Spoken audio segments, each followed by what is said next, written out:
Through. Members, this is the appointed time. We have a quorum.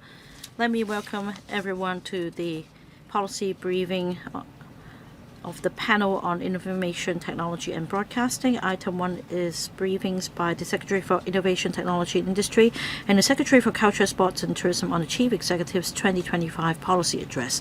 Let's invite the administration to come in now. Secretary for Innovation, Technology and Industry Professor Sun Dong, as well as Secretary for Culture, Sports and Tourism Ms. Rosanna Law, will lead their respective teams to join this meeting. 係啦，我哋而家請緊官員入嚟。We're inviting them to come in. We have just one agenda item. We are joined by 2 bureau chiefs, and the floor will be open soon. You can put whatever questions you wish to them, but there is a time limit, so if your questions aren't answered in full, please wait for another round. Let me welcome the 2 bureau chiefs.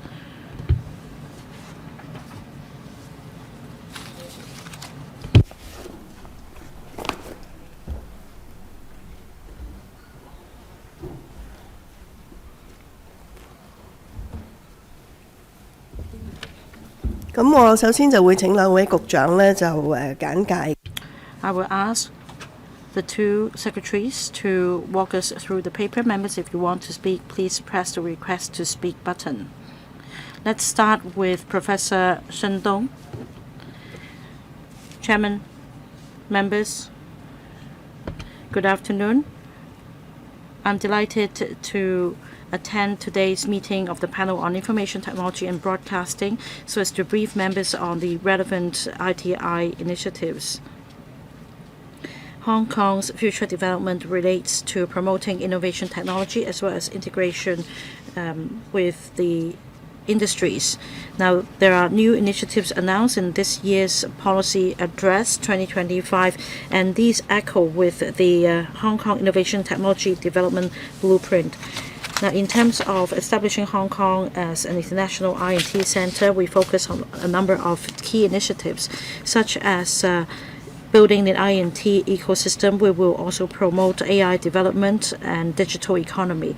And we'll also focus on R&D oriented initiatives and talent development so as to promote the development of AI and digitalization. We are going to establish an institute, and the $3 billion Frontier Technology Research Support Scheme will be launched soon so as to attract institutions and talents to set up presence in Hong Kong. This will be established in 2026. Within this year, we will also enhance the computing power. That means a $3 billion AI subsidy scheme so as to support the industry to leverage the computing power. And on the use of AI, the government will set up an AI advocacy enhancement team led by the Deputy Chief Secretary for Administration. There will be efforts to promote technological reform in departments, and will also analyze with the use of AI clerical work so as to better leverage on AI technologies. We'll also promote technological reforms in departments to enhance efficacy of the government. We'll also support SMEs to use AI. That means the Cyberport's digital transformation support pilot program will be enhanced in 2026 to provide subsidies to SMEs so as to apply AI and cybersecurity solutions to boost the competitiveness and information security. Next year, we will hold the World Internet Conference Asia Pacific Summit and InnoX so as to enhance our status. Now, this year's policy addresses adopts a theme of enhancing competitiveness and improving people's livelihood.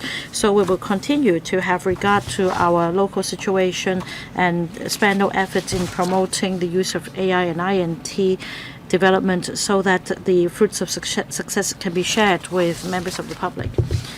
I welcome questions from the floor. Ms. Law, Secretary for Culture, Sports and Tourism, please. Thank you. I'd like to brief members on the major policy initiatives on culture and creative industries under our portfolio. The Cultural and Creative Industries Development Agency, CCIDA, will continue to hold the second edition of Hong Kong Fashion Fest through holding various activities under the core programs, and we will continue to make Hong Kong a fashion base. The inaugural Fashion Fest was held in 2024, and between the end of November and early December, we will hold the second edition of Hong Kong Fashion Fest.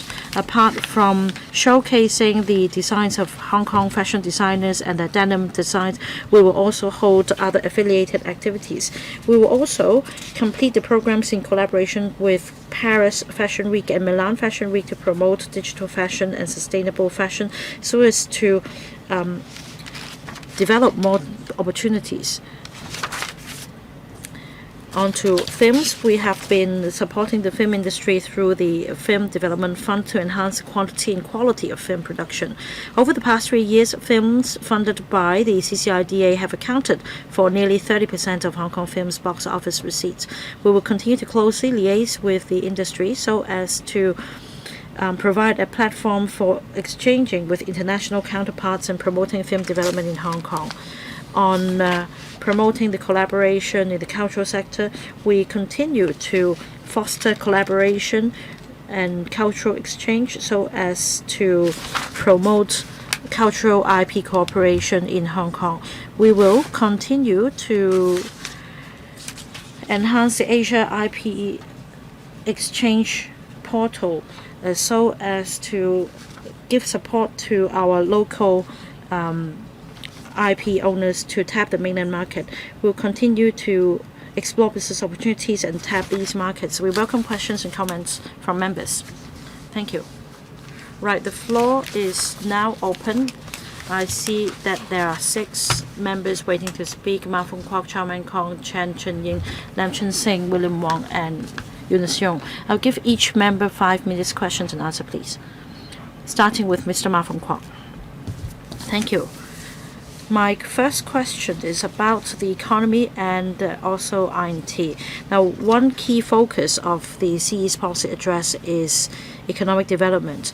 So I think that naturally we attach importance to INT for the future development of Hong Kong, but I don't see specific details on developing new quality productive forces. Apart from R&D, there is a need to leverage on technology to improve the conditions for existing industry so as to enhance quantity and quality of production.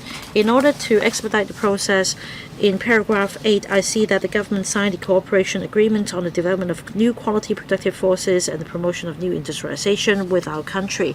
There are also other specific measures. These are ongoing ones. For example, the Hong Kong Productivity Council has this center called Cradle Going Global Service Center to provide support to specialized, sophisticated, distinctive, and new little giant enterprises. And there will also be joint R&D centers set up by leading mainland enterprises and higher education institutions, and there will be support for Hong Kong's participation in major national projects. Now, my question is whether collaboration projects apply to existing industries in Hong Kong. Is it that the so-called little giant enterprises in the mainland have indicated that their intention to set up presence in Hong Kong? Is there any progress you can tell us? Professor Sun. Thank you. Chairman, thank you, member, for the question. I will invite my colleague, Dr. Ge Ming, Commissioner for Industry, to answer this question. On the 19th of September last year, we signed a cooperation agreement with the Ministry of Information and Technology, and we were approached by a number of top-notch enterprises in the mainland, and they have set up joint R&D centers with various universities in Hong Kong. At the same time, we also have a listed company setting up presence in Hong Kong, which is also a little giant enterprise. And we've set up 2 task groups in collaboration with the ministry. One seeks to serve SMEs, the other seeks to promote integrated development of R&T and the industries. Work plans have been formulated. As for the little giant enterprises, we have the Qiangluo technology, which has set a presence in Hong Kong. We are discussing with the Ministry of Industry and Information Technology about setting up a manufacturing innovation center at the state level. So you mentioned a number of companies. I'd like to know the role played by our government in the process. Is the government the facilitator? And after indicating the wish to set up presence here, what support has been provided by the government?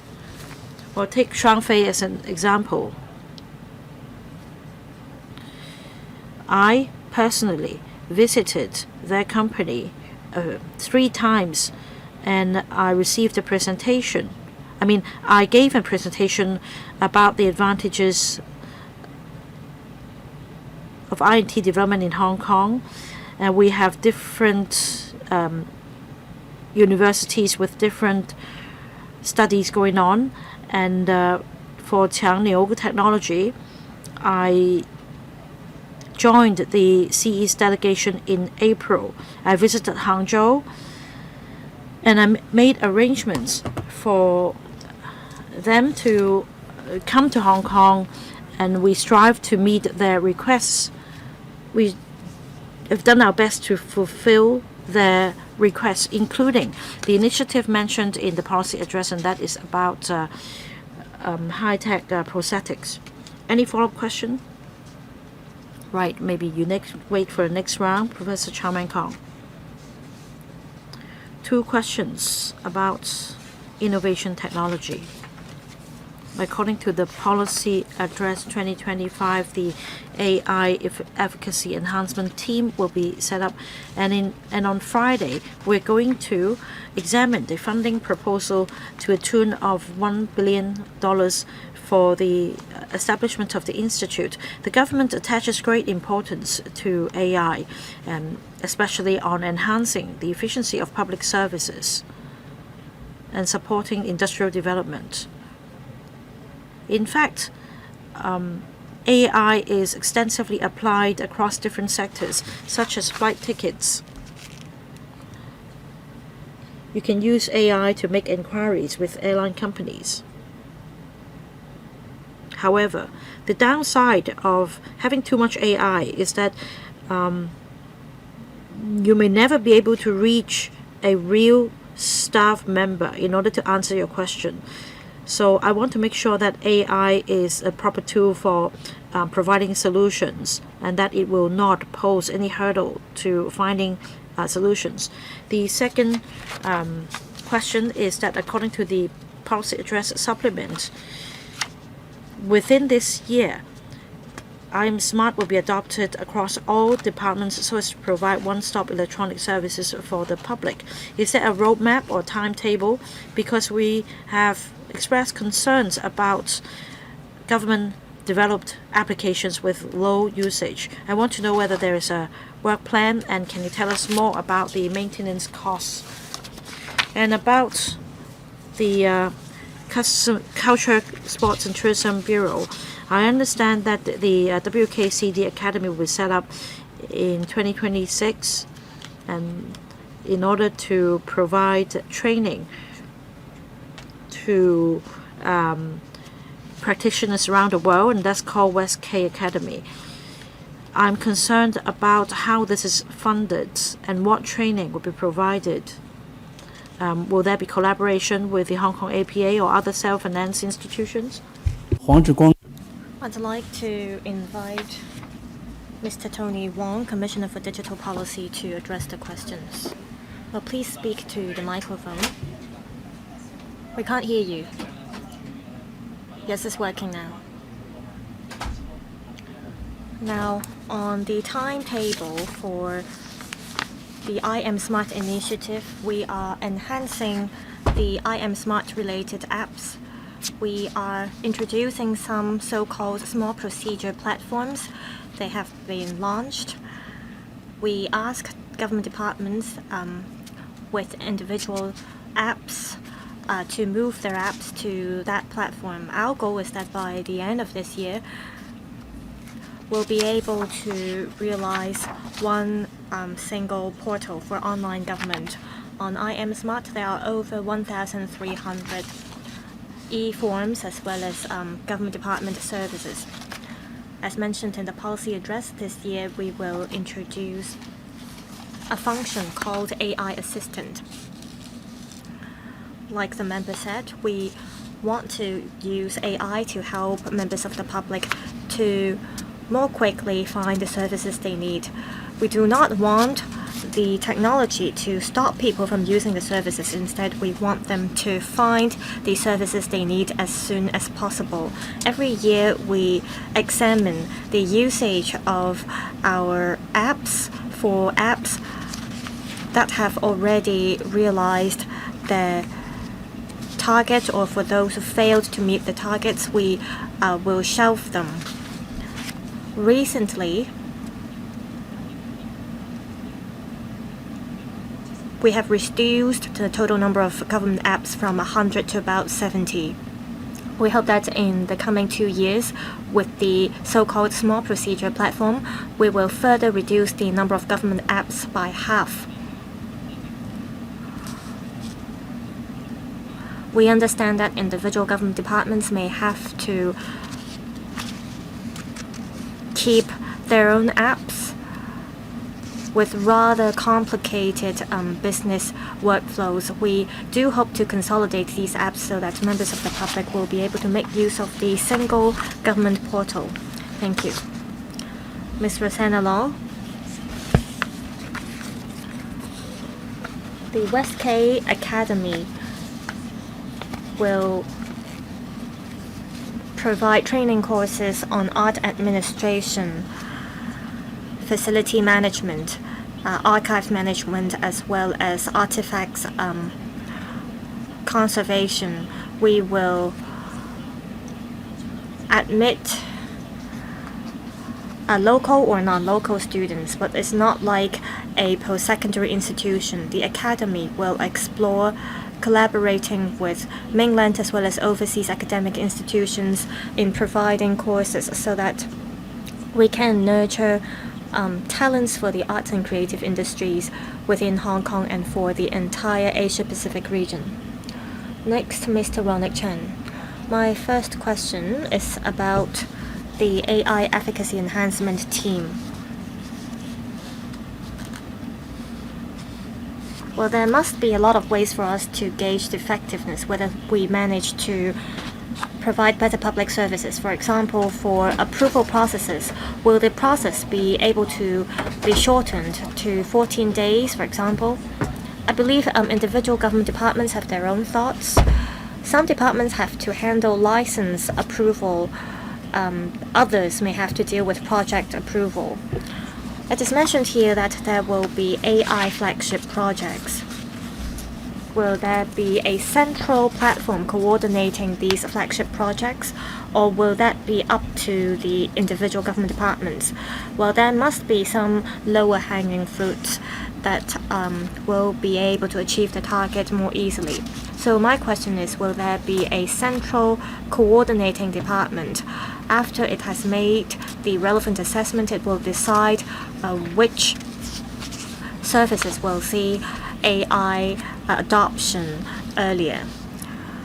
My second question is about the CSTB. I noticed that the Bureau will launch cross-sectoral IP collaboration. For example, the lab will be set up, and together with Thailand and Indonesia, a number of activities will be organized. The Asia IP Exchange Portal is supposed to support original creation or creative works to go global. In this year's AnyCom game, a lot of exhibitors from the mainland would like to go global through the platforms in Hong Kong. Just like the Commissioner said, that's why we have the Going Global Service Center. So my question for the Secretary is what kind of value-added services will be introduced so that more mainland enterprises can leverage Hong Kong's platform to go global? And how can we ensure creative works in Hong Kong can go global as well so that there will be a two-way exchange? Secretary, I thank the member for the question. In this year's policy address, the Chief Executive announced that we will set up the AI Efficacy Enhancement Team. The reason is clear. It is to enhance government's work efficacy. The enhancement team under the leadership of the government will examine the business workflow of different government departments, and in a targeted manner it will roll out a re-engineering proposal. The team will prioritize public services with greater exposure to the public. The enhancement team will ask individual departments to offer support. The Digital Policy Office every year will report to the AI enhancement team and make recommendations to the team. And we will come up with use cases for AI adoption. We'll also encourage government departments to leverage AI to speed up the reform of public services.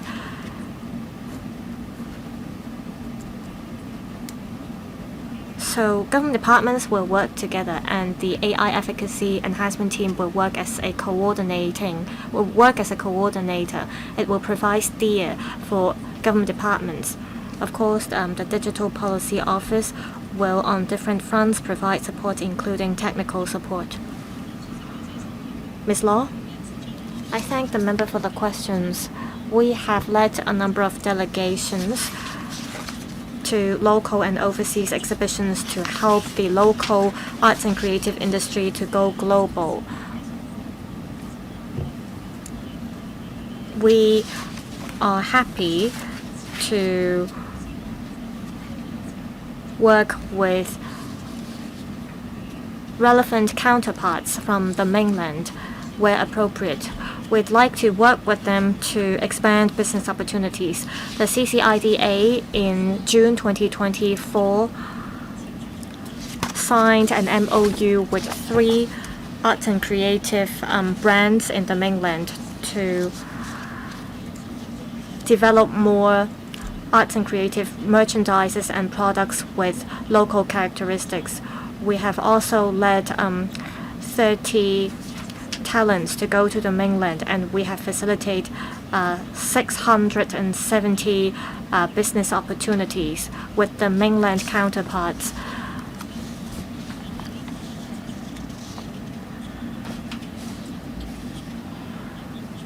There will be a lot of opportunities for us to help mainland enterprises to go global, and at the same time we can help local practitioners to go global as well.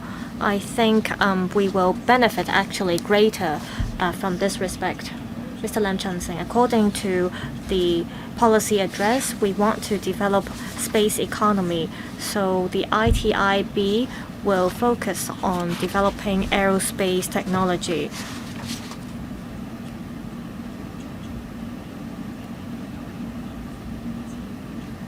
How many resources will the government devote in the short, medium, and long run? According to the paper, there is a subsidy scheme that offers $100 million to support 6 aerospace technology-related projects.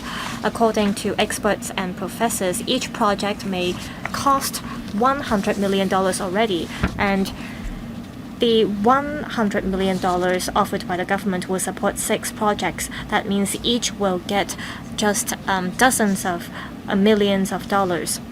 So how much can this subsidy scheme actually be able to benefit the development of aerospace economy?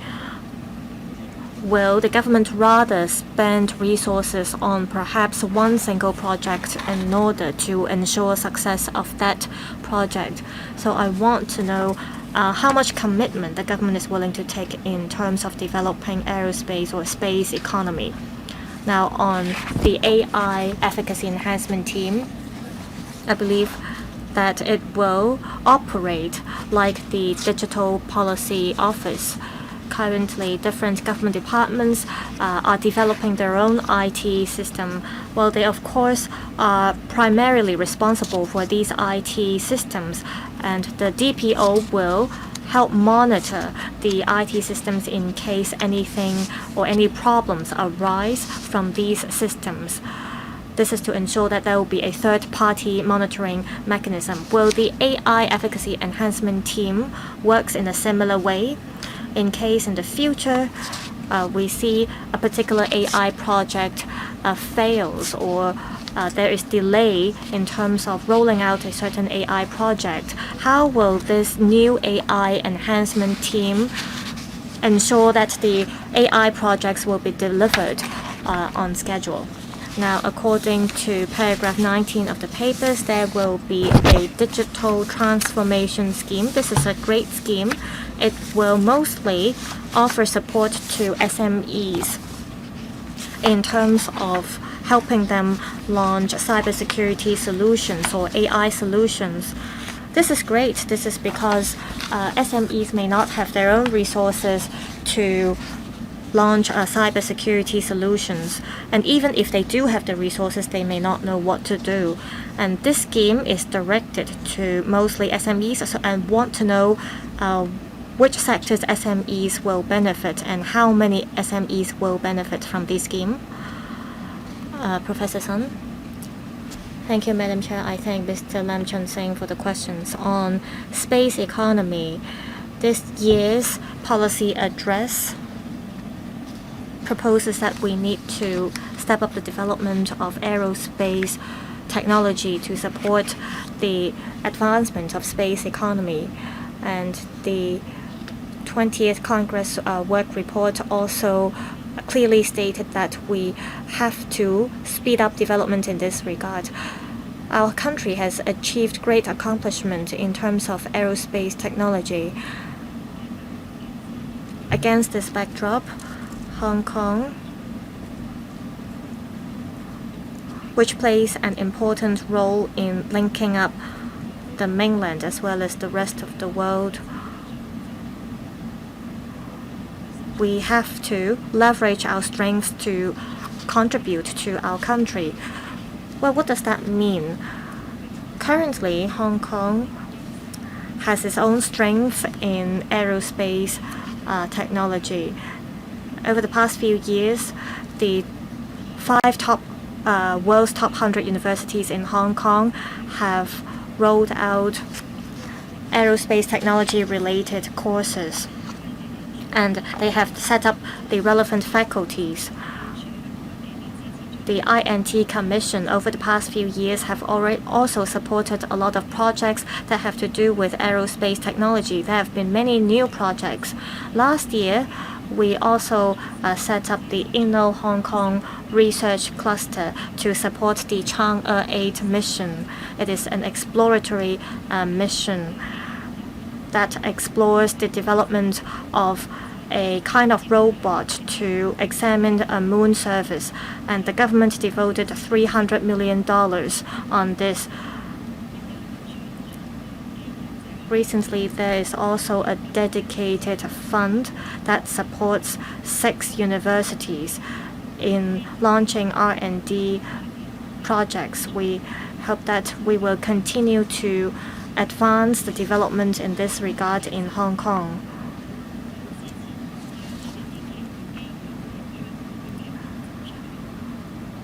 We want to know whether these projects can support or benefit organizations and institutions in the mainland so that we can all go global together. Aerospace technology development is one strategy of our country. We hope to leverage our strengths to serve our country's needs. I will briefly respond to your second question. 的办公室 Now, the question is about the AI Efficacy Enhancement Team and the Digital Policy Office. I'd say that these two units play different roles. The DPO has already taken up one major function of monitoring. Now, this is a special team called AI Advocacy Enhancement Team. It comes with three major tasks. The first one is coordination. It will steer government departments to apply AI technology. The second is research and development, so as to explore process re-engineering. Many processes were put in place 1 or 2 decades ago, even several decades ago. With the use of AI, we can probably re-engineer these processes. And this is a major topic. The third point is to promote technological reform in government departments. So on these three fronts, I'd say that the team has a different function than the DPO in terms of a decision-making process. And this is a demonstration of the Chief Executive and the government's commitment to apply AI in public services. As for the third question, I will give the floor to the Deputy Secretary, Ms. Chow. Thank you, Mr. Lam Chun Sing. About the question on Cyberport's digital transformation support pilot program. We received positive feedback from SMEs in the last round. So we'll work on this basis, and that means the program will support 4 major industries.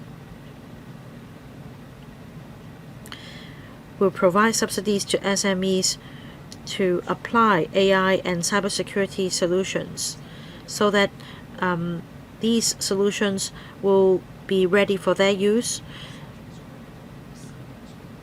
And our goal is to include more SMEs in the program comparing to the last phase. In the last phase, we benefited about 8,000 SMEs. Professor William Wong. Thank you, Chair. I support the I&T initiatives in the policy address. And I'd like to thank the Secretary for his efforts in implementing the 4 major development directions in the blueprint. My question relates to paragraph 19. I understand that the government will roll out the AI toolbox so as to procure programs that come with lower costs or programs that will be charged on a pro rata basis. Apart from these tools, will the government consider procuring tools that are open sourced? The second question is this.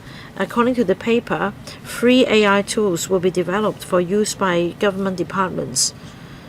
Now, what arrangements will be put in place to ensure data security and privacy protection when data are shared by different departments? And also, policy address paragraph 151 refers to industry-ready cases. So may I know more about what industry-ready cases will be included? Will there be any industries selected specifically? Right, Professor Sun. Thank you, Chair. Thank you, Professor Wong. I'll give the floor to Mr. Tony Wong to answer these questions. Please switch on his mic. Thank you, Chair. Thank you, Professor Wong, for the questions. And I thank Professor Wong for his support. The paper refers to the AI toolbox.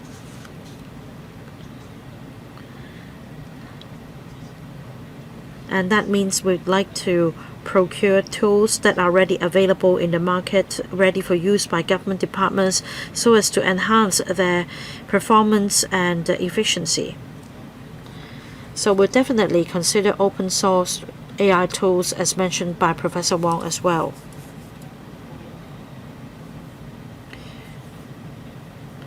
However, the toolbox will entail operating and maintenance costs, which will be included in the contract to be signed with the service provider. And we will consider that in the selection process as well. As for the free tool, we are working with the research team of the Hong Kong UST. We are developing a local LLM powered by AI for word processing. And this tool is now open for use by bureaus and departments for free. Now, if the application involves internal data or sensitive data, we do have this function in the toolbox. It's called Tools or Service in One Box that can be made available to respective government departments depending on their case scenarios. Professor Sun, about the third question, this is also a major initiative, a major terminology used in this year's policy address. So, apart from providing funding or policy support to individual enterprises, we also need to develop industry-ready cases so as to provide greater support to the enterprises. Many enterprises have come to Hong Kong with a view to tapping the international markets. So it is very important that we provide support to them in the local market as well. For example, a few years ago, there was a Beijing tech company. They worked in a project at the airport that they started with an autonomous driving technology project, and now this case is ready for demonstration, and it has been used by other airports around the world as well. So this is a success, and for example, there is also another tech company which has decided to set up presence in Hong Kong. They would set up their headquarters, an R&D center in Hong Kong, and they're concerned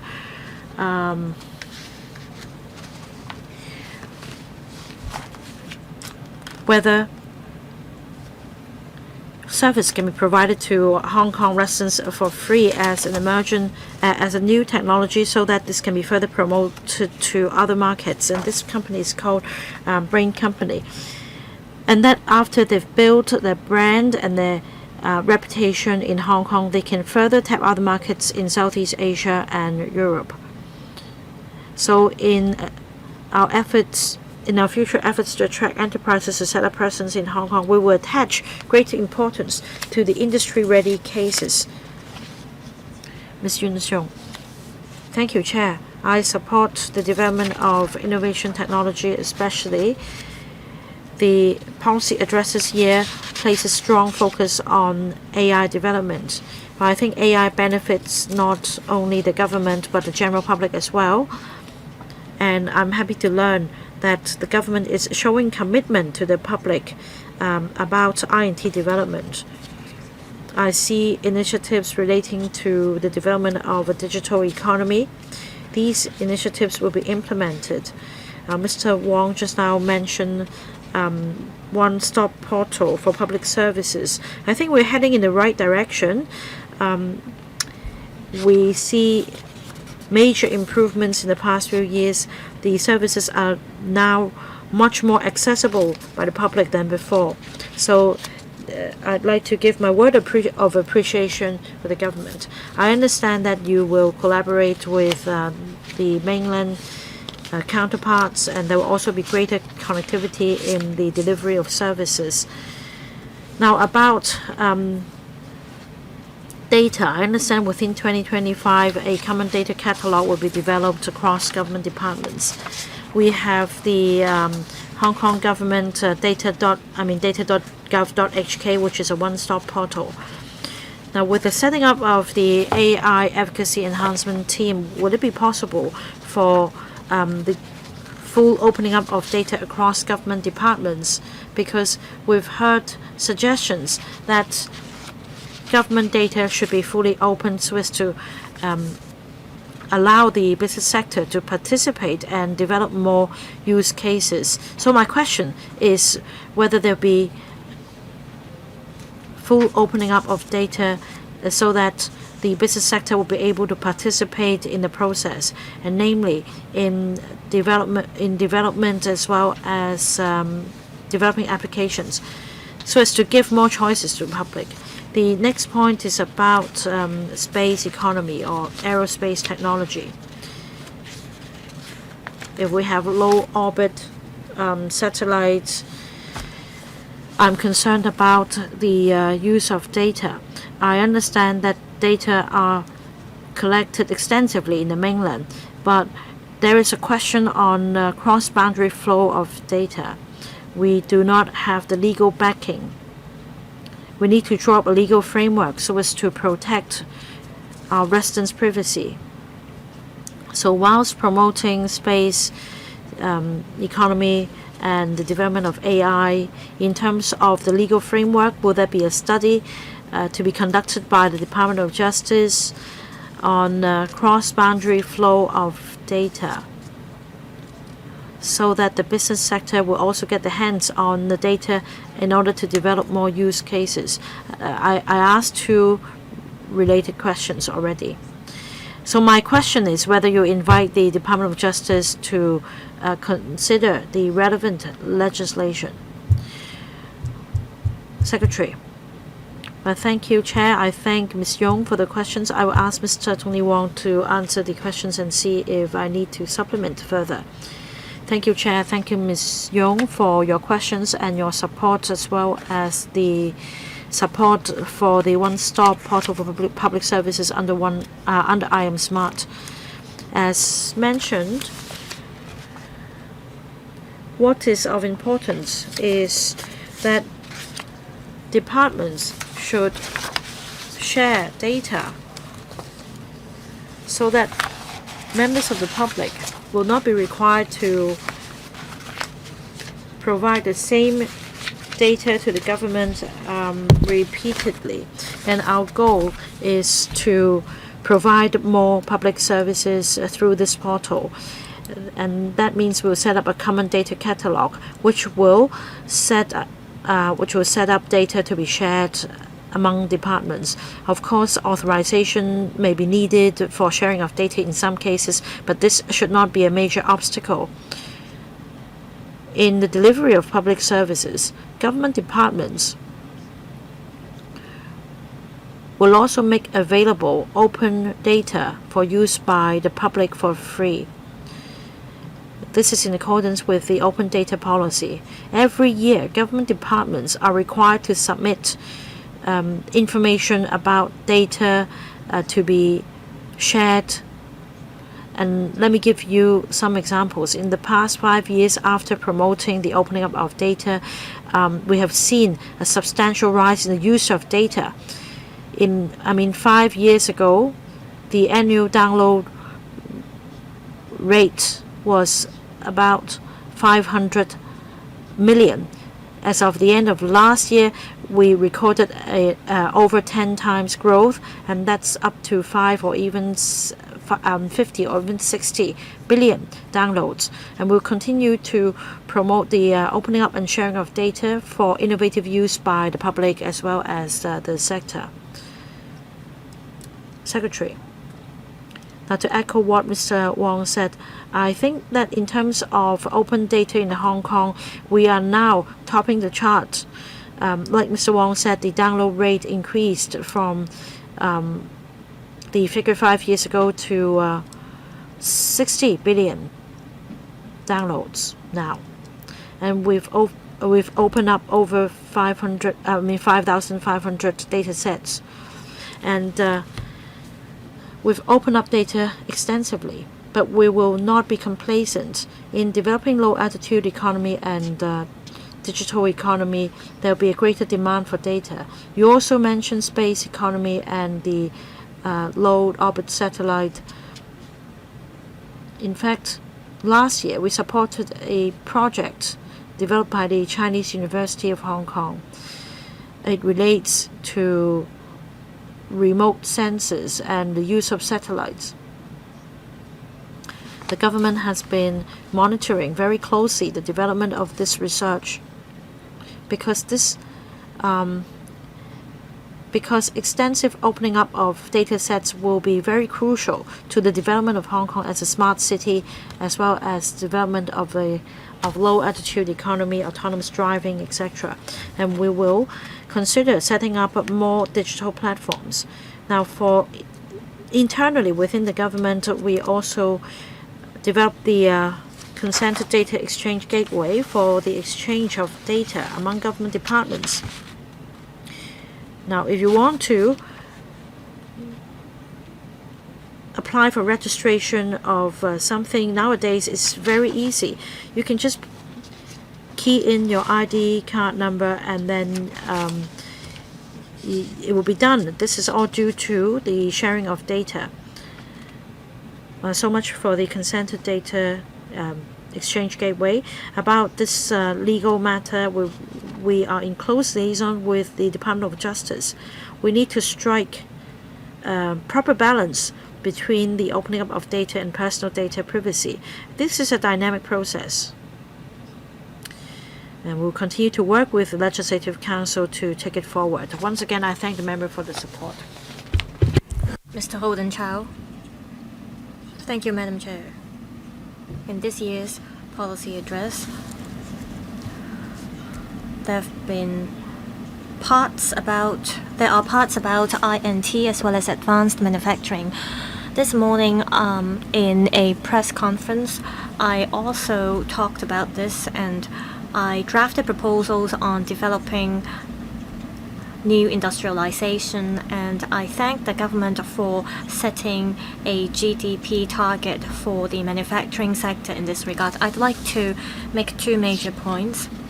I am very happy to see that the threshold for the new industrialization scheme will be lowered, so that the total project cost will be lowered from $300 million to $150 million. I believe this will allow more smart production lines to be set up in Hong Kong. I hope the government will step up publicity for this scheme.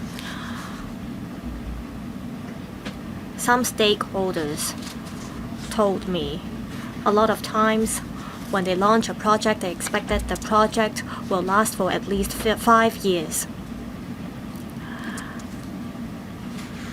Will the government extend the terms of the relevant leases for the stakeholders to enhance the appeal of the scheme for them? Also,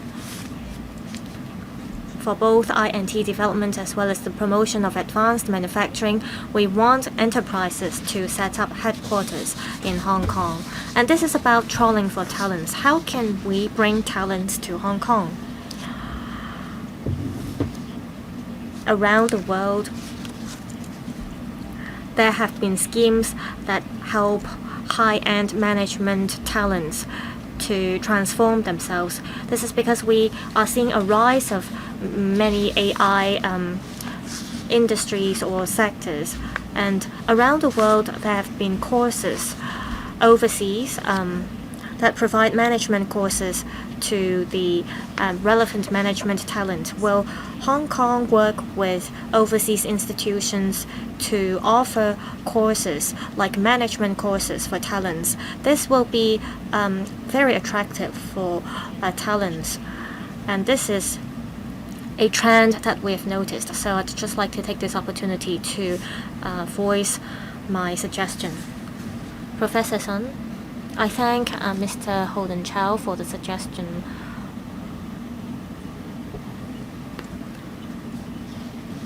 Now, according to our observations on the terms of the leases, well, this is not the major problem. We often make arrangements for enterprises to enter into long tenancy agreements, ones that last for at least 10 years. We've just seen the growth of or the setting up of some production lines, and all these involve huge dedication and investment by enterprises. If you do not run these production lines for at least 2 to 3 years, it will be hard for businesses to sustain. And secondly, it was a great suggestion. Universities in Hong Kong can work with overseas institutions to offer courses for high-end management talent. We have noted your comment. We will talk to the Education Bureau about this.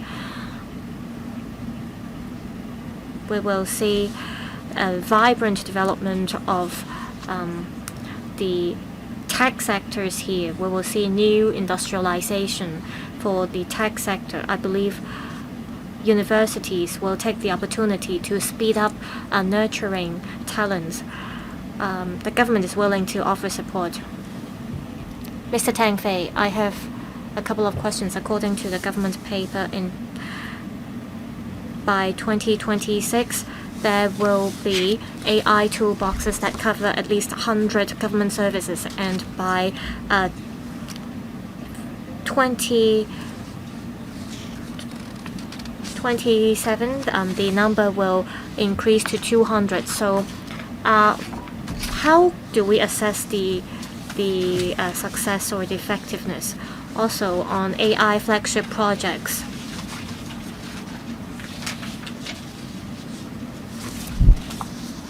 is that a smart platform dedicated only to government services? Well, this is not a jargon that we commonly associate with AI technology. So can you elaborate what AI flagship projects mean?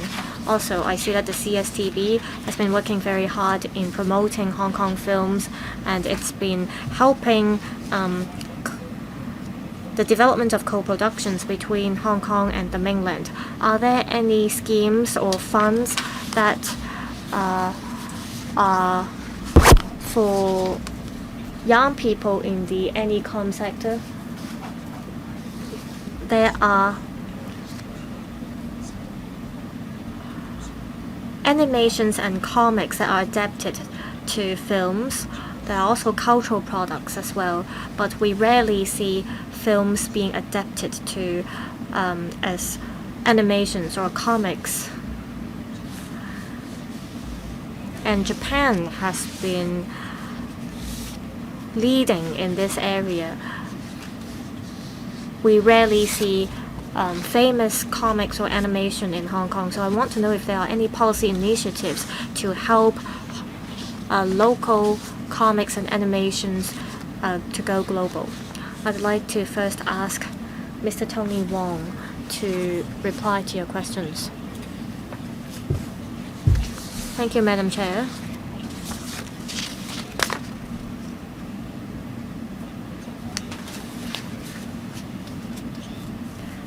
There's mention about AI toolbox and AI adoption in the paper. We see that there are similar workflows adopted by different government departments. Therefore, we hope to roll out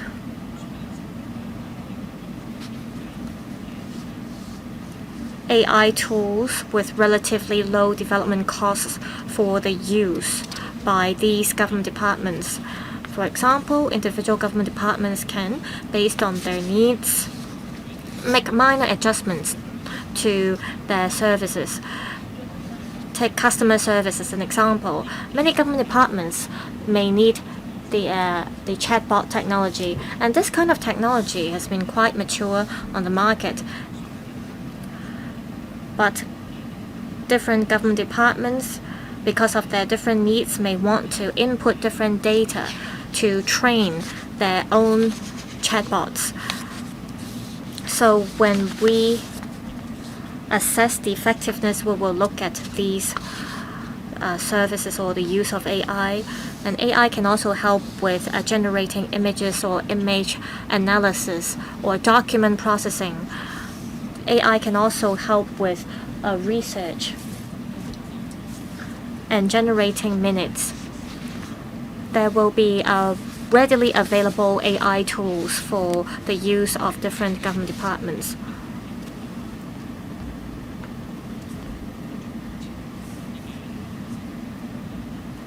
These AI tools will help boost work efficiency of government departments.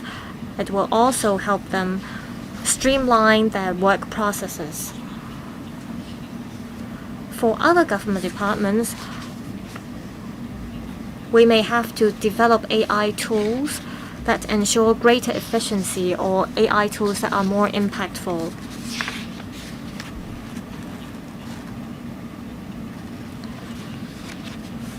And they may need a wider adoption of AI, and we'll have the Digital Policy Office do the relevant analysis and coordinate the use of such AI technologies. For example, there are government departments that may need to greatly streamline their work processes, and we can develop AI tools accordingly for this purpose. This is what we call an AI flagship project. Thank you. Ms. Law? Now, questions about animation and comics. Mr. Tang asked how we can support local animations and comics. In this year's Anycom game, we supported a number of projects such as the art toy event, the Comics Master Gathering Hong Kong, and Hong Kong Comic Support Program Pavilion. These projects showcase comics and animations developed in Hong Kong, and we have seen a total of 60,000 participants in these events. Specifically, since 2021, we have been subsidizing the Hong Kong Comics Support Program and featuring 47 comics books, and in the mainland exhibition, it got an award, and in the Biennale Festival, it also won awards. For the film Twilight Warriors, Walled In, it was also developed from a comic. Through the Film Development Fund, we have been subsidizing different film productions, and we also help local film production teams to tap into the mainland market. If there are great themes or stories, we will, through the Film Development Fund, subsidize and support the creation of the relevant works. So we will continue to see how we can offer support to the arts and creative industry in Hong Kong. Next, Mr. Shang Hailong. Thank you, Madam Chair. I have a question for the CSTB. We are here to discuss policy initiatives on culture and creative industries. Now, the West Kowloon Cultural District is the biggest site where we see development of the local culture and creative industries.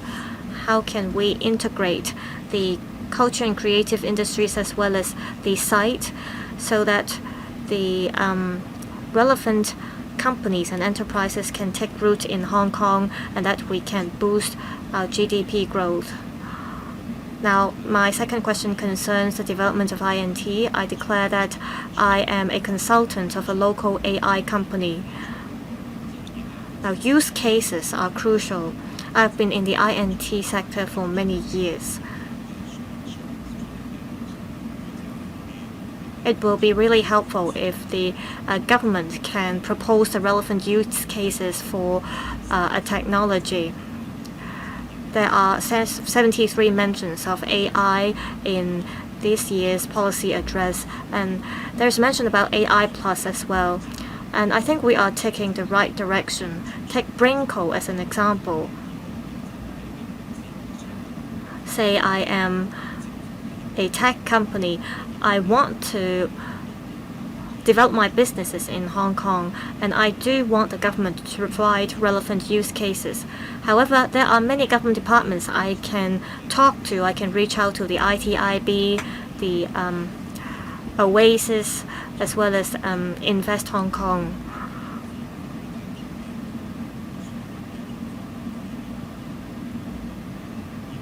Say I want to promote my businesses in Hong Kong, should I reach out to the ITIB or the relevant bureaus concerning the use cases, or should I reach out to the Oasis? Could the government offer some guidance in this regard so that tech companies can find the resources they need? Also, I have said on 2 occasions that the government should set up an INT award. In the mainland, we have relevant INT awards, same in Macau. However, there are no such awards in Hong Kong. I want to know government's thought about this. This is a way for the government to give recognition or honor certain INT technologies. Ms. Long. Now let me take this question first in relation to arts, culture, and the creative industries. They have different needs. Some operations may need space for workshops. Some may need space for computers and other gadgets for West K. Well, if it's to be used as a workspace or workshop, there is an administrative building. Space may be available for hiring. I understand the WKCDA would arrange for suitable companies or industries to hire their space. For other individual operations, it may be more suitable to look for other places, such as PMQ. We have space available for the creative industries. We also have other vacant lots near the cruise terminal. We also have space for nurturing young talents in the creative industries. Professor Sun, about developing use cases to attract more enterprises and businesses, the government attaches great importance to this task. We have government departments dedicated to attracting businesses. The mission of the Innovation, Technology and Industry Bureau is to ensure that these enterprises can develop their business after setting up presence in Hong Kong. We rely on our existing platforms. For example, in terms of industries, we also play a very important role. We have a number of flagship facilities such as a Science Park or Cyberport or Northern Metropolis. The ITIB is involved in the majority of activities to attract businesses. In fact, the Oasis made an announcement about enterprises that will come to Hong Kong. This is also due to a joint effort with our bureau. Now we have local startups, and we also have the up-and-coming companies in Hong Kong. In the end of the day, we need collaboration among government departments. We share the same goal. Well, I think I answered Mr. Jesse Chang's question many times, but I don't mind repeating my answer again about government-led INT incentives. For example, we have the Future Science Award. Well, in the past 3 years, this award presentation ceremony had been held in Hong Kong, so it's now becoming permanent. And we also have another civic organization giving out awards, and this is actually the usual model adopted overseas. We have another award sponsored by the Bank of China Group, and this is the 4th year. I remember that the Hong Kong SAR government helped support the 5 awards in December last year, and this is an annual event. We also have another award called Tech Pioneer Award. We have also given our support, and also the Run Run Shaw Prize. This is privately organized with the support of the government as well. The SAR government every year organizes different events for delegations to go to the mainland and take part in the various award presentation ceremonies at the state level. The Hong Kong SAR government presenting the award and being the judge is another topic. We do keep all options open, but Hong Kong is a small economy. So I think that there may be divergent views as to whether the government itself should organize such an award. For example, in Shanghai, you can have another award as long as resources permit. You can also have another award presented by some civic organizations. So what we need is to support all the community, all the efforts in the community. Next, Mr. Peter Shiu. Thank you, Chair. This policy address focuses on R&T, and the Secretary already explained the commitments by the Hong Kong SAR government in this area, so I will skip this part. The other highlight in this year's policy address is AI. According to the government, using AI will boost efficiency, and I very much believe this is the case. Now, I will ask my staff to prepare a draft of my speech with AI, and then it can be revised manually. So by using AI, we can save manpower, which can be utilized elsewhere. Likewise, for the Legislative Council, resources are limited. We should make sure resources are optimally used. Now, after applying AI to the work of the government, does it mean that manpower will be saved and that there will be a surplus, staff in surplus? Is that your goal? Next, about AnyCom, there are 2 major events. These are very popular. People would save up for these events so as to splurge for these local IP products. This is one way of turning IP into something, real products, and this is also one way of attracting fans from the Greater Bay Area. This can provide a boost to our economy. Coming back to the culture and creative industries in Hong Kong, Secretary, I think more should be done. Apart from holding events at the Convention and Exhibition Center, we need to make better use of the public space available. Say in Sai Yong Choi Street in Mong Kok, the pedestrian precinct allowed people to sing and give performances on street, but because of poor management, there were lots of complaints about the noise and nuisance. The whole scheme came to a stop. Now, the idea itself was very good. It was also appealing to tourists and locals alike. So this is one example of optimal use of public space.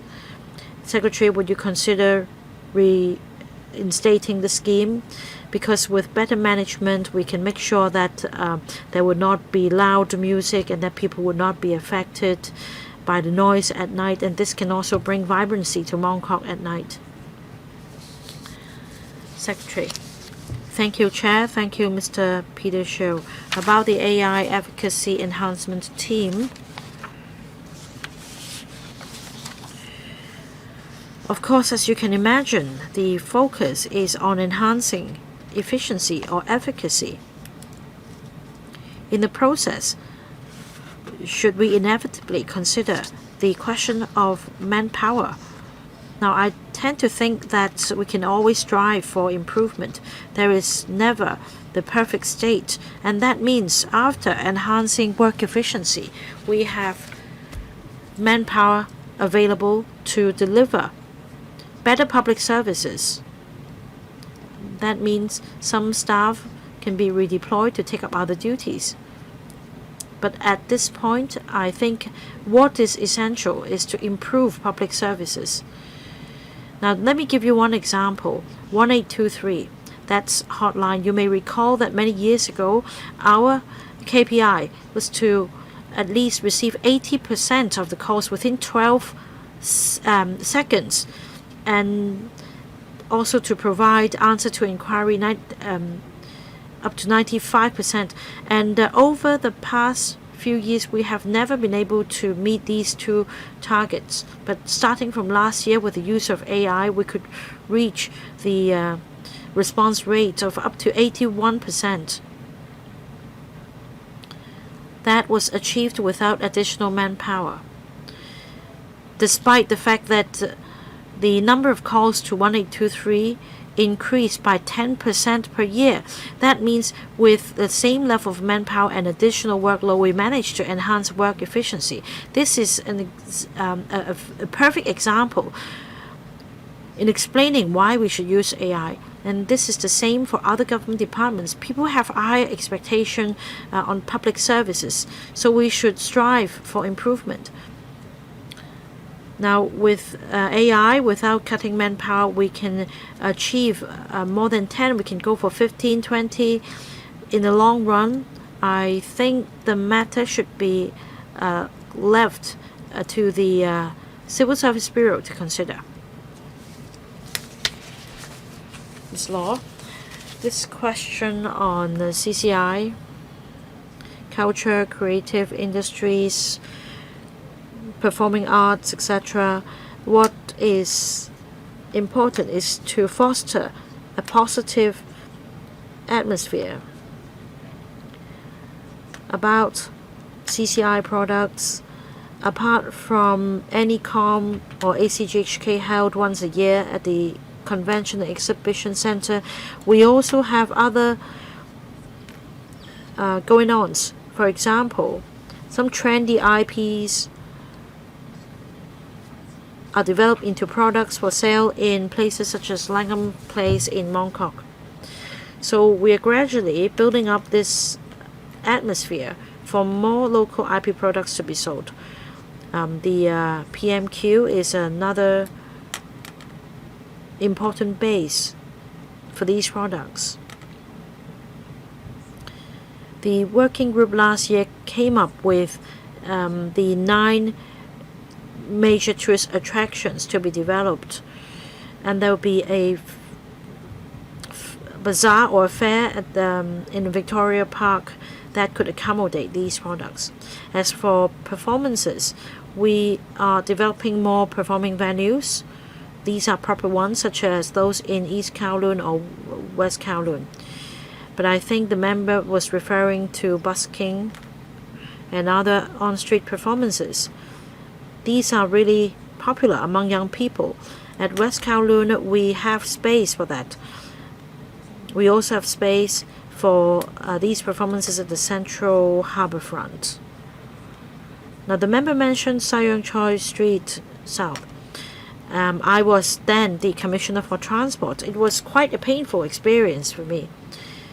There were diverse views among the residential neighborhood and shops nearby, especially for the nighttime performances. people were affected by the nuisance. So for busy streets closer to residential neighborhoods, government departments would be very careful in approving the use of public space for performances. Meanwhile, at the Central Harbourfront and West Quay, we see people busking, and this is really popular. So if they're of high quality and very much welcomed, we're happy to take it forward. Dr. Lo Wai Kwok. Thank you, Madam Chair. I've been quite concerned about the development of the Hong Kong Park at He Tao. The first 3 buildings have been completed. I hope the tenants could move in as early as possible. According to the paper, the other 5 blocks are under construction and they will be completed by 2027.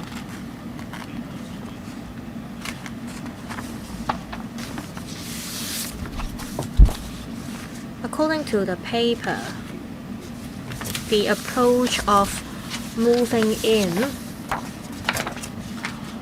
while constructing will be adopted.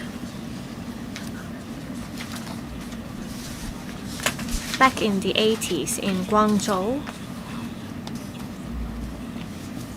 there was a collaborative project between Hong Kong and mainland enterprises, and the same approach was adopted.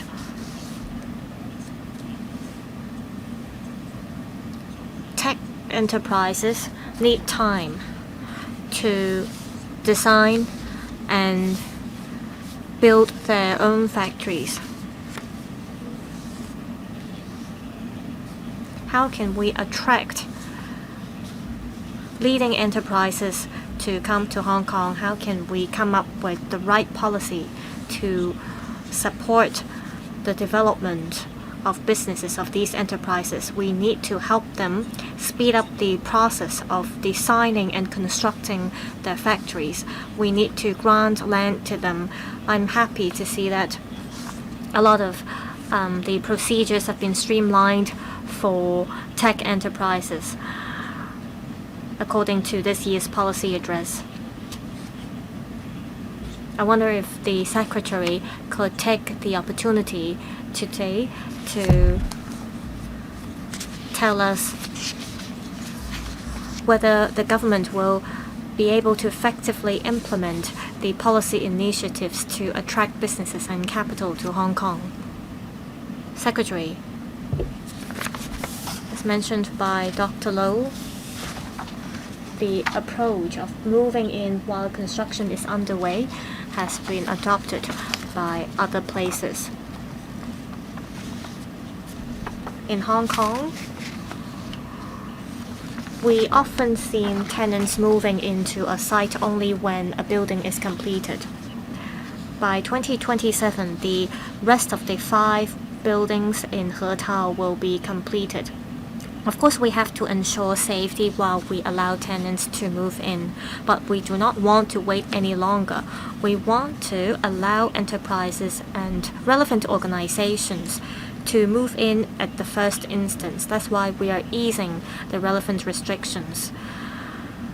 Now, this is particularly true in terms of construction. Dr. Low represents the construction sector. As far as I understand, the Development Bureau as well as other government departments have been studying how special laws or regulations could be implemented in the northern metropolis so that under certain conditions things could be sped up. Now, same for He Tao. We want to make sure that the rest of the buildings could be completed in the next 2 years. Dr. Low comes from the engineering sector, so you must be familiar with this. According to the existing legislations, we have to approve projects one by one. The longer the construction time, the higher the costs would be. The construction costs for He Tao are very high. So we have to speed up the approval process. In the past, we approve projects one by one. Now, we approve several projects at the same time, and we got a lot of support from the Development Bureau. Moving forward, apart from streamlining the approval process, we will look at how we can lower the construction costs as much as possible. We've got criticisms against the construction costs in Hong Kong. How can we address the problem? We want to make a breakthrough in both the Northern Metropolis as well as in the Hong Kong Park of Hertao. We hope that there could be more opportunities for us to exchange our ideas with LegCo members. Next, Mr. Duncan Chu. This afternoon, I had lunch with a number of government officials, and I'm glad that there are lots of mentions about technology, AI, and scientific research in this year's policy address. This will allow us to advance the development of INT in Hong Kong. I think we've got a lot of misleading ideas from the media about the space economy. Yesterday, I witnessed a project involving hundreds of primary and secondary as well as university students. It was a very complex project. There were 4 teams of secondary students who took part in this project, and I understand that they will go to the space because of this project. The media mentions a lot about the space economy. Well, science is a kind of resource for building technology. There are lots of scientific research projects that are not about profit making.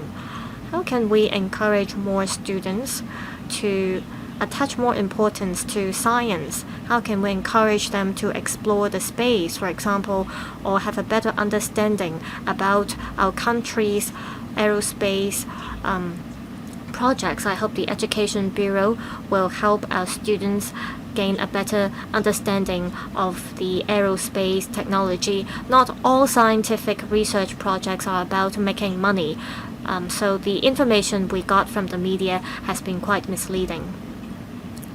On sports, I have to declare that I am the president of the Hong Kong Squads Association, and I'm also the president of a relevant Asia association. I would like to thank the CSTB for promoting Hong Kong's participation in relevant Asian and World Association. In order for us to take part in international organizations, it takes time. It's not that I want to be the president and I can become one immediately. So it takes time for members of the sports industry to get a place in international organization. How can Secretary, for example, offer help? What kind of policy initiatives will be rolled out by the government to encourage the local industry to take part in international organizations? Thank you. Professor Sun, I thank Mr. Duncan Chu for the comments on space economy. We have to work in accordance with our country's development strategies. We have to help our country build itself into a strong nation in aerospace or commercial aerospace. Every year, the sector involves hundreds of billions of dollars. Hong Kong is an important gateway for the country. On one hand, we have to contribute to our country in R&D. So we have to plan early so that we can help build the industry and we can share the fruits of it. This is a rather complex industry. Hong Kong cannot rely on itself to advance the development of the industry. We have to integrate ourselves into our country's development. And the first step is to make sure that we have the scientific research capabilities. We should transform R&D outcomes, and at the same time we have to proactively bring in world-class experts and talents for the development of the aerospace sector.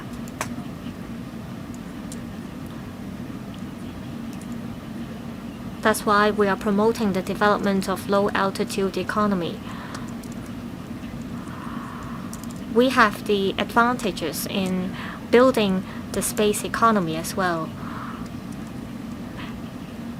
The SAR government tried to offer help to enterprises engaged in satellites or positioning technology, but there were some hiccups. Moving forward, we will continue to explore in the same direction. Now on sports, we've been supporting the local sports industry to take part in Asian or international organizations. Say for track and field, soccer, judo, and squash. We've got relevant members of the sector to take part in international organizations. They serve as executive directors, deputy presidents, or even members of the core committees. They have been taking part in the relevant associations in Hong Kong for years, and they have been serving as a member of the relevant international organizations as well. And that was mainly because of their own hard work. For Hong Kong organizations to take part in international associations, we can perhaps help with the establishment of companies in Hong Kong. We can also identify sites for these associations. I'm not sure if we can offer much financial support to them. If in future there are any particular proposals from the sports industry in Hong Kong, we'd like to talk to the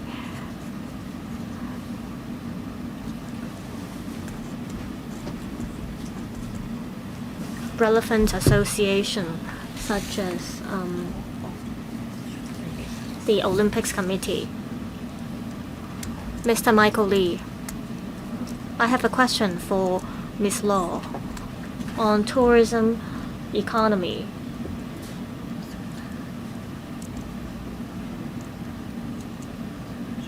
How will the government make use of AI to develop yacht tourism? Now, on concert tickets,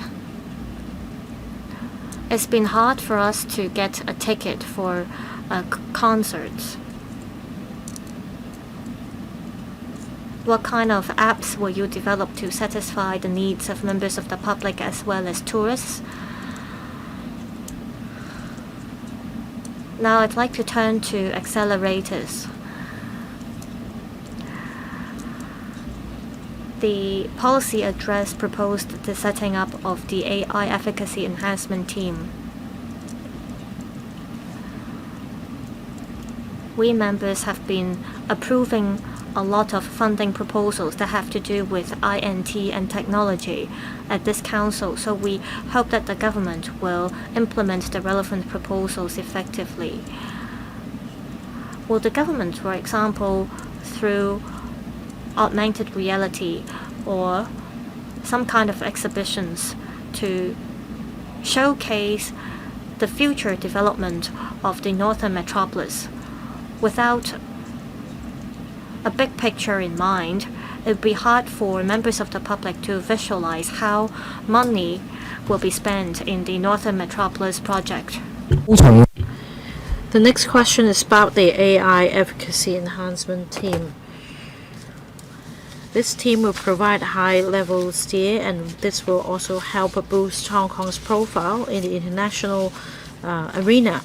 We should work with the mainland in developing LLM such as Hangzhou. So my question is whether you will set up a special group dedicated to attracting businesses so as to help them set up presence in Hong Kong and also foster collaboration among universities, industries, etc. as long. This goes outside the purview of this panel. Sorry, I need to take up some of your time here to explain the use of AI in this area. In fact, this is mentioned in the Tourism Industry Development Blueprint 2.0.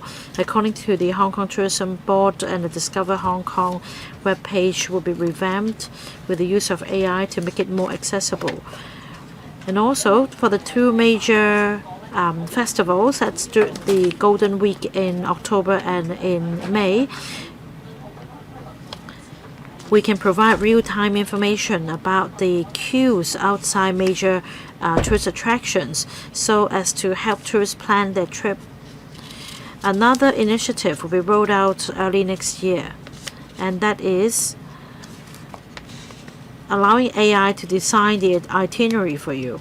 You can put in information such as your gender, age, your preferences, and length of stay in Hong Kong, and then the AI will generate a tailor-made itinerary for you. Say if you stay in Hong Kong for 3 days, we have so and so on offer, and if you stay longer, we have another plan.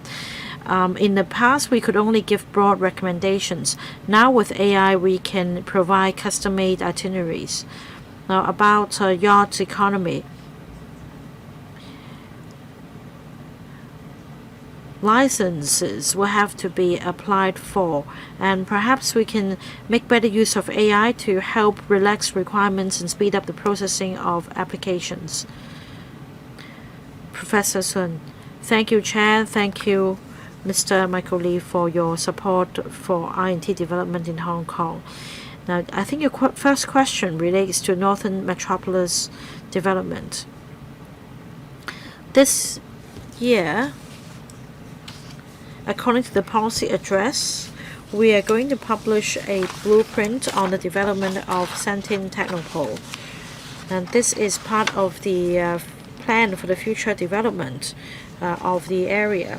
For Shantin Technopole, we have 210 hectares together with the 87 hectares already set aside. Altogether, we have 300 hectares. So we need to consider the layout and what industries can be accommodated. It's such a vast piece of land. There will be different precincts and different opportunities for developers.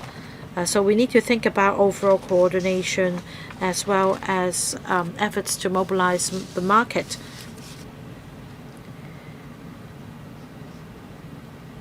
We will very soon publish this conceptual outline of the development plan soon. And on another point, we will make use of a more interactive dashboard so as to allow the public to have a better idea of the future development of Northern Metropolis.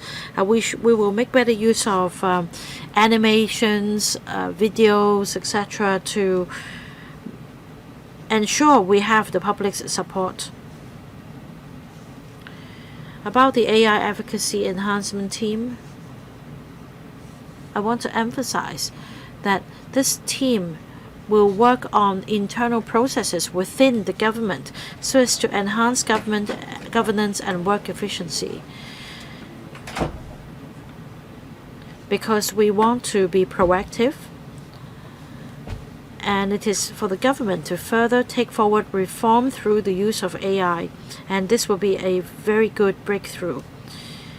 You also mentioned industries to be accommodated and businesses to be set up in Northern Metropolis, as well as collaboration with universities, etc., etc. Well, I think that we have gone through these points on various occasions. I believe for AI-related industries, there will be a series of initiatives rolled out, and in fact, we have started on promoting AI. For some of our plans, they were rolled out 2 years ago. What is important is that we should give the public this perception that we're taking solid, steady steps towards the development of AI in the future. Well, I'm the last to speak. I see we still have time left, so allow me to slow down a bit. Professor Sun, first of all, I thank you for leading your team and making great efforts in promoting R&D development in the past few years.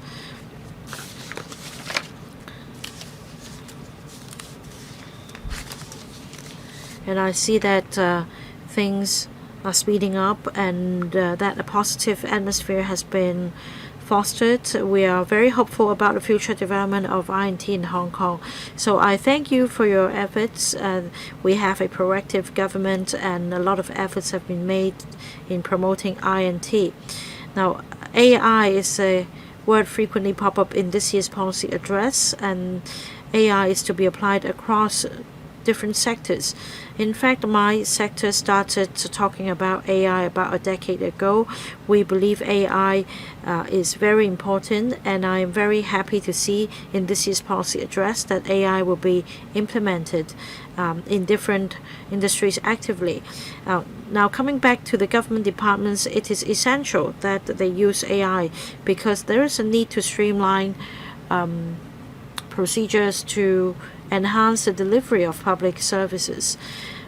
My major concern, however, is resources, because the public coffers have a deficit and government departments are implementing budget cuts. The first department to bear the brunt is I&T. As I understand, the projects have been held back on upgrades and maintenance of systems because of the slashing of the budget. Just now, Secretary explained that the Digital Policy Office will do its best to provide support on the use of AI by government departments. Still, if you want to re-engineer processes, a review will have to be conducted. That means there will be resource implications. Government departments may not wish to fork out money at this point. So how do we make sure that what is advocated in the policy address can be implemented? So, Secretary, can you tell us how you make sure that in the coming year, government departments will follow suit? And Professor Wong just now touched on another point. Now, the workflow may be smooth and efficient if only one department is involved, but when it comes to cross-departmental efforts, very often the departments will drag on their feet. For example, I am related to the Women's Association in Sha Tin, and there is this elderly home in Wang On Shan. We want to make it smart. Now, this project was first floated 10 years ago. Now, this project is still not yet completed because we need to find the right government departments in order to get the policy support, in order to take it forward. So,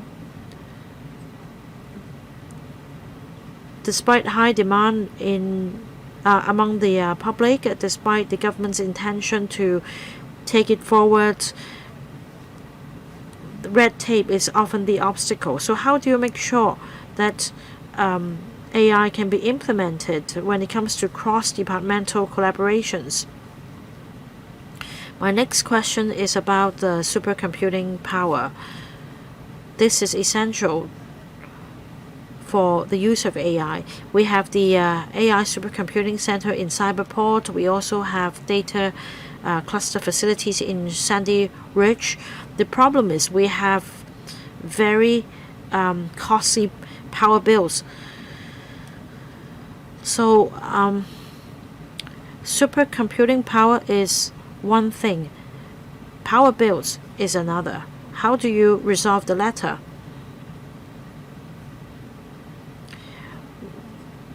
Well, we once floated an idea about introducing or connecting to the mainland power grid in order to lower the power cost here. But it seems that this matter is still being discussed. And since we're talking about joint development with the Greater Bay Area on various fronts, including waste disposal, can we also consider this aspect as well? That also touches on another issue, and that's cross-boundary flow of data. Is it possible to share supercomputing power in the Greater Bay Area? The next question is low-altitude economy and space economy. The government has been sparing no efforts, but recently we've been discussing with universities and the sector. We believe there is great potential in developing low-altitude economy in Hong Kong. We have unmanned aircrafts using new energies and new materials so as to allow the drones to fly farther away for longer, and this is one demonstration of a new quality productive force. So will the government support the R&D of low altitude economy? Secretary, thank you, Chair, for the questions. I want to emphasize that when it comes to AI, this is the highlight of this year's policy address, and the AI efficiency advocacy enhancement team is an idea floated by the chief executive himself. It will offer great support to enhancing governance in the future. Now, let me talk about resources. For projects below the sum of 500,000, the no further vetting is required. If it's between 500,000 and 2 million, such as computerization projects, then this item will have to be approved by the Finance Committee of the Legislative Council. This is how the mechanism works. I believe that priority will be given to the use of AI, since it will enhance governance and is part of reform. The government will strive to deploy the necessary resources to see it through. In fact, it won't take up a lot of resources. We are still conducting an assessment. For example, we already have our own LLM, and we've established our platform. We have developed, for example, the Hong Kong Guide, and it's now being used by government departments, and very soon we will develop another model which can offer other kinds of services. We also have an image analytic platform, so we do our best to develop platforms and deploy various means without compromising internal security of the government. Now, it is important to have collaboration among government departments. The AI Advocacy Enhancement Team is not led by the ITI Bureau, but rather the Deputy Chief Secretary for Administration, exactly because of the importance of cross-departmental collaboration. There should be a top-down steer and coordination by this team. All departments will be required to follow suit. Now let me talk about solutions. AI is a tool. It is a method for us to achieve breakthroughs, but AI is not the panacea. AI can serve as a very good catalyst in solving problems, but AI may not be the solution to everything. About supercomputing power, I remember Chair once mentioned that power bills is a major obstacle. I can only say that we are actively considering the suggestions. We are conducting studies and mulling over the problem as well. This will become a key industry in Hong Kong. We're going to build a supercomputing center, which will be a major center in the region. We enjoy some advantages. For example, we are connected to the mainland and other places. In Cyberport, we offer supercomputing power that top-notch mainland enterprises would use. Even in the mainland, they have their own computing power, but these enterprises tend to come to Hong Kong. This is because we're an internationalized city. This is the charm of Hong Kong. We'll continue to work with the Greater Bay Area. We keep all options open, including possible collaborations on the front of data sharing. The third point is about low-altitude economy.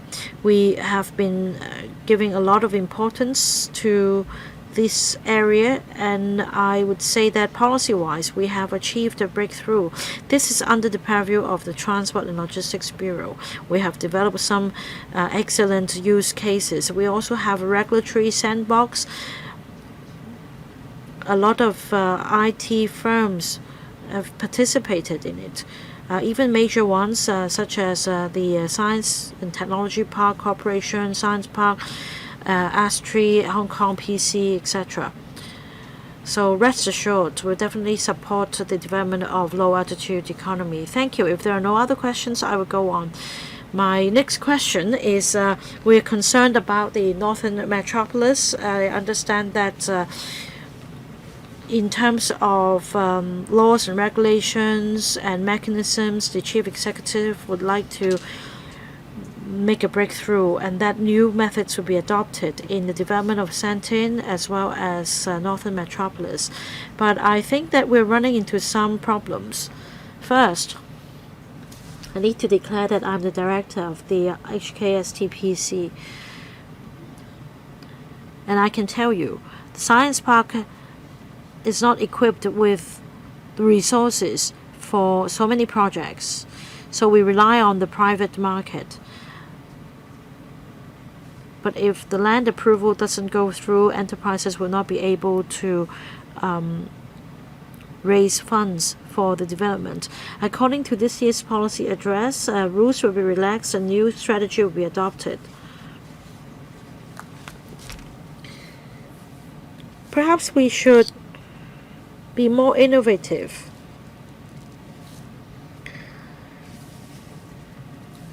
Science Park tenants, the Science Park receives a stable stream of rental income.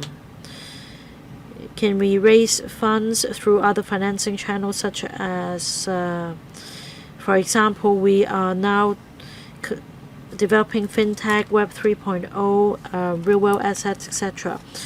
So will the government consider more innovative approaches to financing?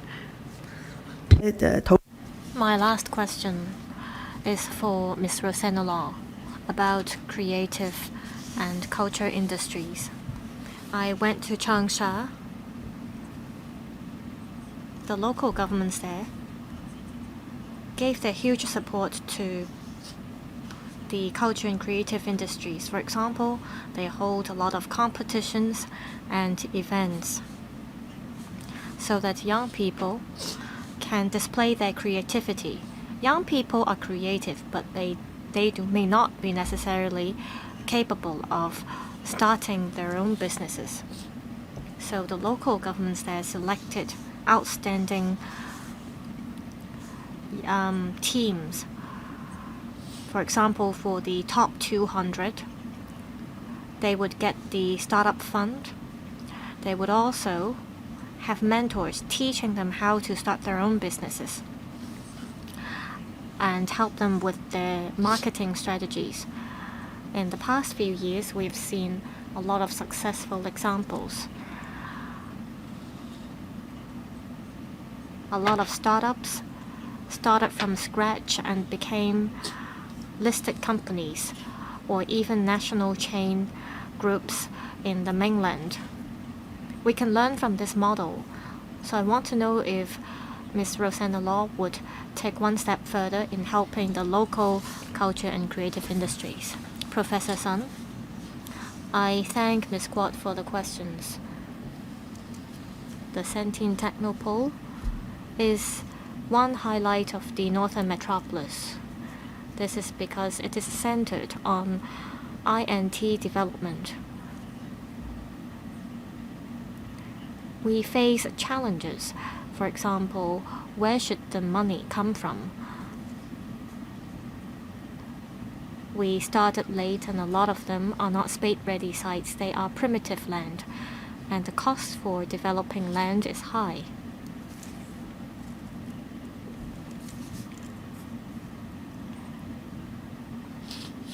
So how should we take forward the project? We have to think about it. The SAR government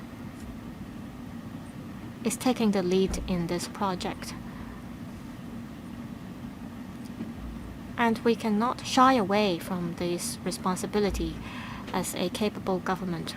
However, we have to leverage market forces. We have to make good use of market capital.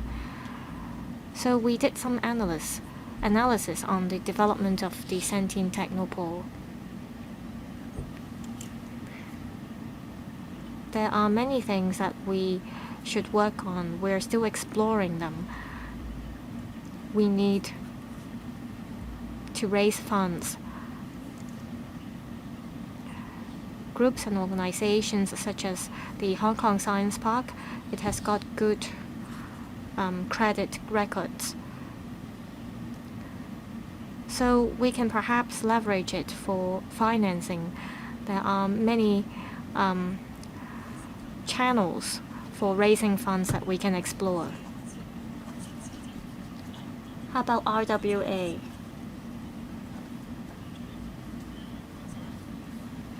We will explore it with the Financial Secretary, Ms. Law. In Hong Kong, we've been spending most of our efforts in nurturing talents and providing a platform. We spared less effort on holding competitions, for example. I think this is because of the differences between Hong Kong and the mainland in terms of our systems.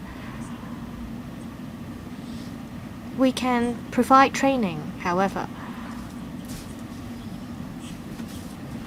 Take Liberia as an example. It can join a competition, and if it wins an award, we can think about how to transform the animation and comics into something greater.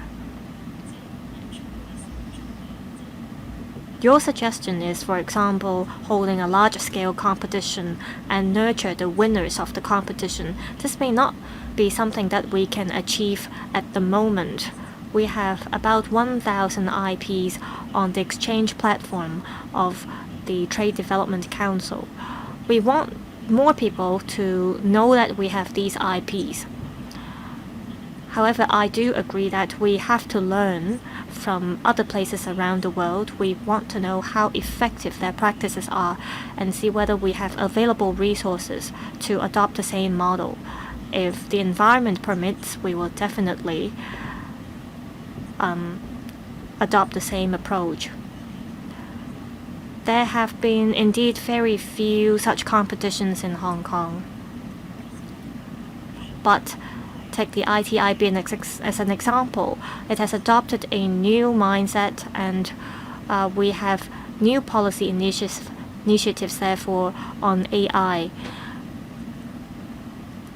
We've seen many young people in the mainland who are willing to start their own businesses and display their creativity. If we saw successes, I believe the SAR government should learn from the model and experience in the mainland, so to give more hope to our young people in Hong Kong. Madam Chair, we in the Kai Tak Cruise Terminal project, would like to adopt the approach taken by the Housing Department and the Housing Authority. We want to offer incentives to young people and offer sites to young people to start their own businesses. We have mentors guiding young people how to run their businesses or raise funds. There have been success cases. There have also been cases that are not as successful. And young people through the process learn how challenging it is to start their own businesses. Young people who benefited from the scheme, they did not have to rent shops from the private sector. So we have been offering support to them. We've also seen strengths in our fashion design sector. We want to offer more opportunities to our designers. Films as well. We've got a lot of subsidy schemes under the Film Development Fund. There are different kinds of subsidy schemes. Perhaps we can review these schemes, consolidate them, and focus our resources on several projects in the long run.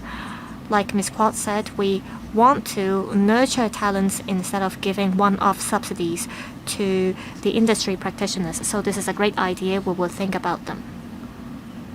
I thank the secretaries and the government officials for attending today's meeting.